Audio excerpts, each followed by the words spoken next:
Hello नमस्कार दोस्तों, कैसे हो आप सभी अच्छे होंगे। आपका हमारे YouTube channel change the way of learning में सभी का स्वागत है। आज मैं आपके लिए लेके आया हूँ राजस्थान फोर्थ ग्रेड के लिए मोस्ट इंपोर्टेंट एमसीक्यू जो बार बार एग्जाम में पूछे जाते हैं। आपको उनको पूर्णतः याद कर लेना है। तो आज का अपना जो है पहला क्वेश्चन है, कौन सा युग्म सही है। कौन सा युग्म सही है। सर्वाधिक बंजर भूमि जैसलमेर में है, राइट है। सर्वाधिक परती भूमि जोधपुर, ये भी राइट है। सर्वाधिक व्यर्थ भूमि राजसमंद, राइट है। उपरोक्त सभी, तो इसमें क्या हो जाएगा, सभी राइट है। आपको इसको याद कर लेना है। शुका संभाव्य कार्यक्रम कब चलाया गया। 1974 75, 1977 78, 2005 6, इसमें से कोई नहीं। बताओ क्या होगा। शुका संभाव्य कार्यक्रम, तो शुका संभाव्य कार्यक्रम चलाया गया था 1974 75 में। इसका एक नंबर राइट हो जाएगा। एक आपको और ध्यान रखना है, मरु विकास कार्यक्रम वो चलाया गया था 1977 78 में। याद रखना है मरु विकास कार्यक्रम, ठीक है। मरु विकास। और 2005-6 में एक चलाया गया था मगरा क्षेत्रीय विकास कार्यक्रम। मगरा, मगरा क्षेत्रीय विकास कार्यक्रम या मगरा क्षेत्र विकास कार्यक्रम, ये पूछा जाता है बार बार। तो अपने क्या राइट हो गया, 1974 75 हो गया शुका संभाव्य कार्यक्रम। रेड क्लिफ रेखा से सर्वाधिक दूर स्थित जिला मुख्यालय कौन सा है। गंगानगर, बीकानेर, धौलपुर, जैसलमेर। बताओ क्या होगा। तो रेड क्लिफ रेखा से सर्वाधिक दूर स्थित मुख्यालय वो है धौलपुर का। अगर इसी क्वेश्चन को ऐसे पूछा जाए, रेड क्लिफ रेखा पर स्थित जिलों में से बताना है, तो सर्वाधिक नजदीक हो जाता गंगानगर का रेड क्लिफ रेखा पर स्थित, और दूर हो जाता बीकानेर, ठीक है। क्षारीय मृदा की क्षारीयता कम करने के लिए काम में लिया जाता है। ऑप्शन है जिप्सम, रॉक फास्फेट, उपरोक्त दोनों, इसमें से कोई नहीं। बताओ क्या होगा। तो इसका होगा उपरोक्त दोनों। जिप्सम और रॉक फास्फेट दोनों काम में लिया जाता है मृदा की क्षारीयता कम करने के लिए। मृदा की क्षारीयता कम करने के लिए जिप्सम और रॉक फास्फेट। अगर अम्लीयता कम करना है तो बताओ क्या काम में लेंगे अपन। तो अपन काम में लेंगे चूना और फास्फोरस। क्या लेंगे, चूना प्लस फास्फोरस, दोनों में से एक पूछा जाएगा।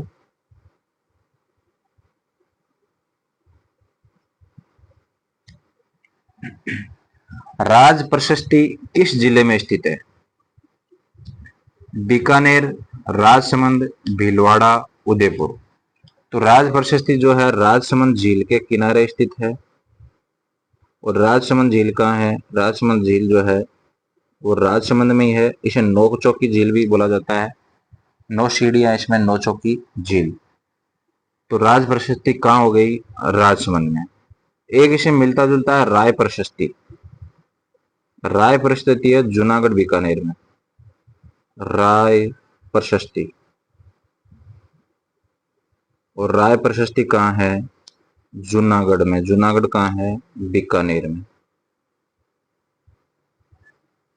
जूनागढ़ में, ठीक है। राय प्रशस्ति और राज प्रशस्ति आपको ध्यान रखना। बाबा का भांगड़ा और बाबा का मगरा। बाबा का मगरा इसके ऊपर होटल है, island resort hotel, island resort hotel. और प्यारी नामक टापू किस झील में स्थित है। पिछोला झील, जैसमंद झील, आना सागर झील और कोलायत झील। बताओ क्या होगा राइट। तो इसका राइट हो जाएगा जैसमंद झील। जैसमंद झील कहाँ है वर्तमान में, सलूम्बर में, ठीक है। देखो जैसमंद झील है, इसके दूसरे नाम है, अन्य नाम उपनाम क्या है, डेबर झील। जलचरों की बस्ती, राजस्थान की सबसे बड़ी कृत्रिम झील है ये, ठीक है। माधव सागर और झिलमिली परियोजना जो है किस जिले में है? कोटा, दौसा, बूंदी, भीलवाड़ा। बताओ क्या होगा? माधव सागर और झिलमिली परियोजना, तो ये दोनों ही है दौसा में। कहाँ है? दौसा में। जिसने 2 नंबर आंसर दिया उसका राइट है दौसा में। और कौन कौन सी परियोजना है देखो, चिरमेरी परियोजना दौसा में है और रेडियो सागर भी दौसा में। मनसा माता कंजर्वेशन रिजर्व वर्तमान में राजस्थान में 37 कंजर्वेशन रिजर्व है। मनसा माता कंजर्वेशन रिजर्व किस जिले में है? झुंझुनू, उदयपुर, जयपुर, फलोदी। बताओ। मनसा माता कंजर्वेशन रिजर्व, तो इसका राइट हो जाएगा झुंझुनू। झुंझुनू में देखो और कौन कौन से कंजर्वेशन रिजर्व है? शाकंभरी कंजर्वेशन रिजर्व है, एक है खेतड़ी बाश्याल कंजर्वेशन रिजर्व, ये भी है झुंझुनू में। कौन सी सूती वस्त्र मिल सार्वजनिक क्षेत्र की नहीं है? राजस्थान में जो है 23 सूती वस्त्र मिल्स है, 17 जो है निजी क्षेत्र की है, 3 सार्वजनिक क्षेत्र की और 3 जो है सहकारी क्षेत्र की। तो अपने को बताना सार्वजनिक क्षेत्र की नहीं है। देखो, एडवर्ड मिल्स लिमिटेड सार्वजनिक क्षेत्र की है, विजय कॉटन मिल्स विजयनगर ब्यावर ये भी सार्वजनिक क्षेत्र की है, महालक्ष्मी मिल्स लिमिटेड ब्यावर ये भी सार्वजनिक क्षेत्र की है, the Krishna mills limited Beawar ये जो है ना ये निजी क्षेत्र की है। और राजस्थान की पहली सूती वस्त्र मिल्स है, ये 1889 में स्थापित की गई थी। तो ये कौन सी है? निजी क्षेत्र की। अपने को यही बताना है सार्वजनिक क्षेत्र की नहीं है, तो राइट आंसर हो जाए 4 नंबर। ठीक है।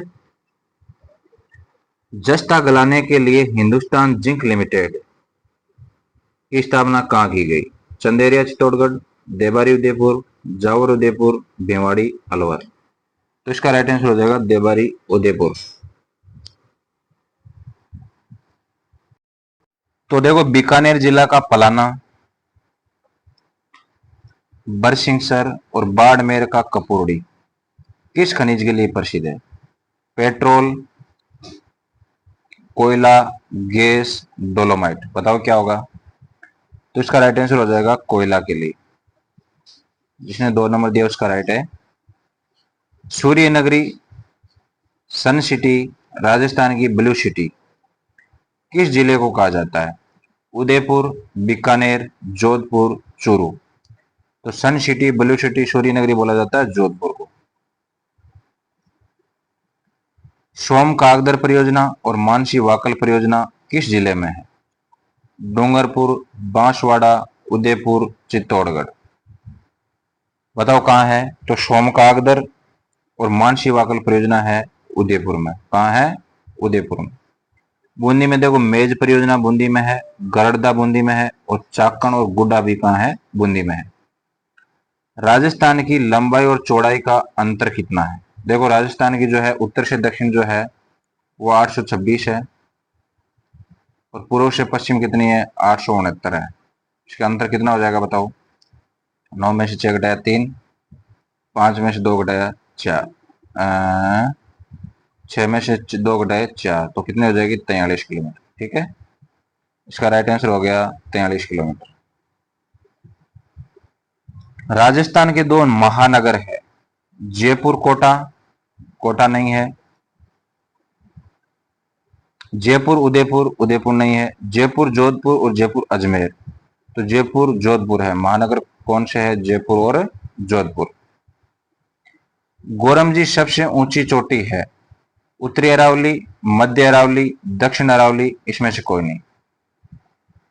तो देखो, गोरमजी जो है ना वो टोडगढ़ का दूसरा नाम है। अब आप बता पाओगे टोडगढ़। और टोडगढ़ जो आपको पता होगा मध्य अरावली की ब्यावर में है। टोडगढ़ मध्य अरावली की सबसे ऊंची चोटी है। तो गोरमजी और टोडगढ़ एक ही है दोनों। ठीक है। मुकुंदरा की पहाड़ियां स्थित है, कोटा झालावाड़, उदयपुर सलम्बर, डूंगरपुर बांसवाड़ा और गंगानगर हनुमानगढ़। तो मुकुंदरा की पहाड़ियां कहाँ है? कोटा झालावाड़ में। हाड़ौती जो क्षेत्र है, दक्षिण पूर्वी पठारी क्षेत्र जो है वहां है कोटा झालावाड़ में मुकुंदरा की पहाड़ियां। अजगर की शरण स्थली और बाघों का जच्चा घर किस अभ्यारण्य को कहा जाता है? सीता माता अभ्यारण्य, रामगढ़ विस्तारी अभ्यारण्य, ताल छापर अभ्यारण्य, सरिस्का अभ्यारण्य। बताओ क्या होगा? तो रामगढ़ विषधारी जो अभ्यारण्य है कहाँ है? बूंदी में है। इसको बोला जाता है अजगर की शरण स्थली। और बाघों का जच्चागर। अरावली पर्वत श्रृंखला की कुल लंबाई कितनी है? 680, 692, 550, 500। तो देखो अरावली की कुल लंबाई है 692 किलोमीटर। और अगर ऐसे पूछा जाए कि राजस्थान में कितनी है, तो राजस्थान में जो है वो है 550 किलोमीटर। राजस्थान में अरावली की लंबाई है 550 किलोमीटर। तो अरावली की कुल लंबाई कितनी हो गई? 692 किलोमीटर। खेड़ब्रह्म सिरों से शुरू होती है ये और पालम गुजरात तक जाती है। पश्चिमी मरुस्थलीय भाग में बालू का स्तूप मुक्त प्रदेश है। सम, जैसलमेर, बिलाड़ा, बालोतरा, पोखरण। बताओ क्या होगा? तो बालू का स्तूप मुक्त प्रदेश है वो है पोखरण। क्या है? पोखरण। 4 नंबर आंसर राइट है। कांतली नदी के किनारे स्थित सुनारी सभ्यता। सुनारी सभ्यता लोह सभ्यता है। किस जिले में है? सीकर में है, झुंझुनू, बीकानेर, चूरू। बताओ क्या होगा? तो ये जो है सुनारी सभ्यता वो है झुंझुनू में। और इसकी जो है कांतली नदी किनारे एक सभ्यता और है और उसका नाम है गणेश्वर। गणेश्वर सभ्यता भी कांतली नदी के किनारे है। लेकिन गणेश्वर जो है वो कहाँ है? सीकर में। कहाँ है? सीकर में। गणेश्वर सभ्यता जो है वो ताम्रयुगीन है। ताम्रयुगीन, ठीक है। लेकिन सुनारी सभ्यता कैसी थी? सुनारी सभ्यता है लोहे युगीन। ठीक है, ध्यान रखना है। बनास, डाई, खारी नदियों का त्रिवेणी संगम है। बिगोद, भीलवाड़ा, राजमहल, टोंक, रामेश्वरम, सोयमाधोपुर, देवधाम, टोंक। बताओ क्या होगा? बनास, डाई, खारी का त्रिवेणी संगम तो राजमहल टोंक में है। राजमहल टोंक जो है तांबड़ा के लिए प्रसिद्ध है। किसके लिए है? तांबड़ा। तांबड़ा के लिए प्रसिद्ध है, यहां से तांबड़ा निकलता है। बिगोद भीलवाड़ा में क्या है बताओ? बनास बेड़च मेनाल का है। बनास बेड़च मेनाल है बिगोद भीलवाड़ा में। रामेश्वरम सोयमाधोपुर में क्या है बताओ? बनास, चंबल, शीप। और देवदाम टोंक में क्या है? त्रिवेणी संगम किन नदियों का है? बनास, बांडी और मासी का। ठीक है। बनास नदी पर बिलासपुर परियोजना कहाँ स्थित है? राजसमंद, देवली टोंक, सोयमाधोपुर, भीलवाड़ा। बताओ क्या होगा? बिलासपुर परियोजना है देवली टोंक में। राजसमंद में जो है बनास नदी पर परियोजना है नंदसमंद। नंदसमंद। नंदसमंद कहाँ है? नंदसमंद है राजसमंद में। कहाँ है? राजसमंद में। ठीक है। राजस्थान का राज्य पशु है। तो राजस्थान का राज्य पशु ऊंट भी है और चिंकारा भी है। अगर राज्य पशु में अगर पालतू पशु पूछा जाए तो वो क्या हो जाएगा? वो हो जाएगा ऊंट। और डायरेक्ट पूछा जाए तो ये दोनों ही राइट होगा। ठीक है, तो उपरोक्त दोनों हो जाएगा। राजसमंद में स्थित बिजराल ग्राम की पहाड़ियां से किस नदी का उद्गम होता है? खारी नदी, बनास नदी, चंबल नदी, माही नदी। तो इसका राइट आंसर हो जाएगा खारी नदी। बनास नदी कहां से निकलती है? खमनोर की पहाड़ियों से निकलती है। खमनोर कहाँ है? राजसमंद में है ही। चंबल नदी कहां से निकलती है? एमपी से निकलती है। और माही नदी जो है माही नदी निकलती है महद झील एमपी से। महद झील है एमपी में, वहां से निकलती है माही नदी। महद झील। महद झील कहाँ है? ये एमपी में है। ठीक है। तो आज अपन ने जो है 25 क्वेश्चन किए हैं। आपको जो है कमेंट करके बताने हैं 25 में से आपके जो है कितने क्वेश्चन राइट हो रहे हैं। जिसने अभी तक चैनल को सब्सक्राइब नहीं किया, चैनल को सब्सक्राइब करके बेल आइकन प्रेस कर लेना है, ताकि जैसे मैं न्यू वीडियो अपलोड करूंगा आपके पास नोटिफिकेशन आ जाएगा। आपकी तैयारी अच्छी चल रही होगी, आप जो है स्वस्थ होंगे, मस्त होंगे। आपको जो है बढ़िया से तैयारी करना है और जो एमसीक्यू जो है लगाना जरूरी है। आपको जो है बुक पढ़ते रहना है, और एमसीक्यू से जो आपकी जो तैयारी करने के बाद जो है उसमें जो करेक्ट होने के चांस जो है बढ़ जाते हैं। अपने को ये अनुमान लगता है कि अपने को कितना आ रहा है कितना नहीं आ रहा, तो एमसीक्यू जो है महत्वपूर्ण भूमिका निभाता है। तो चलो मित्रों, मिलते हैं अगली क्लास में। सभी को जय हिंद, जय भारत।